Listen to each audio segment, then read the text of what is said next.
माझं नाव जयंत हरिदास चौधरी. माझ्या शाळेचा जिल्हा परिषद प्राथमिक शाळा नवीन वस्तीवाडी. मी तुम्हाला गोष्ट सांगणार आहे. पहाटे 5 वाजता शिवमचा दरवाजा ठकठक झाली. शिवमने दरवाजा उघडला. दरवाजाच्या समोर एक छोटासा पांढरासा अस्वल होता. तो शिवमला म्हणाला, माझं हिमराज्य विरघळतंय. तू माझी मदत करशील का? शिवम म्हणाला, हो. अजून नाही का? त्या छोट्याशा अस्वलाने शिवमला हिमराज्याचा रस्ता दाखवला. दोघं हिमराज्यामध्ये गेले तर पाहिलं की त्यांचे घर, बर्फाचे घर सगळे तुटून आहे. अजून छोटे छोटे अस्वल उष्णतेच्या थरथर कापत आहे.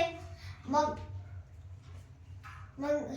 शिवम विचार करू लागला. अजून तो घरी गेला. घरी गेल्यावर त्याने आपल्या सायन्स रूमच्या मित्रांना कॉल केला. सगळी गोष्ट सांगितली.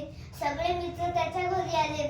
त्याच्या घरी आल्यावर सगळ्यांनी प्लॅन केला की आपण जिकडे तिकडे झाडेच लावू. अजून खूप मोठे पॉल्युशन आहे ते कमी करू. विजेचा वापर खूप कमी करू. प्लास्टिक इकडे तिकडे फेकू नये, ते एका जागी करू वापरू नये. अजून ते जास्त वापरू नाही. सगळ्यांनी प्लॅन केला. दुसऱ्या दिवशी सगळ्यांनी खूप सारे झाडे विकत घेतले. अजून मग ते झाड जिकडे तिकडेच लावून घेतले. अजून लोकांना, हरेक गावात जाऊन लोकांना सांगितले की खूप सारे झाडं लावा, अजून पॉल्युशन कमी करा. पण तेव्हा कोणी लोक ऐकत नव्हते. अजून खूप जास्त पॉल्युशन होईल. डबल नाही का? शिवमने त्याच्या पप्पाला सांगितलं की आम्ही झाडे लावतो पॉल्युशन कमी करण्यासाठी, तर तुम्ही आमची मदत करणार का? शिवमचे पप्पा म्हणाले, हो. मग शिवमच्या पप्पांनी खूप सारे पैसे दिले त्याला खूप सारे झाडे घ्यायसाठी. मग शिवमने खूप सारे झाडे घेतले. जिकडे तिकडे झाडेच लावून घेतले. मग शिवम त्याचे मित्र हिमराज्यात गेले. हिमराज्यात पाहिलं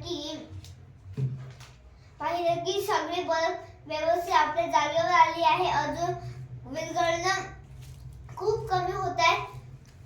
अजून मग सगळ्या अस्वलांनी शिवमच्या मित्रांनी कौतुक केले. या गोष्टीने बोध मिळते की आपल्या एका प्रयत्नाने खूप मोठा फरक पडू शकतो. धन्यवाद.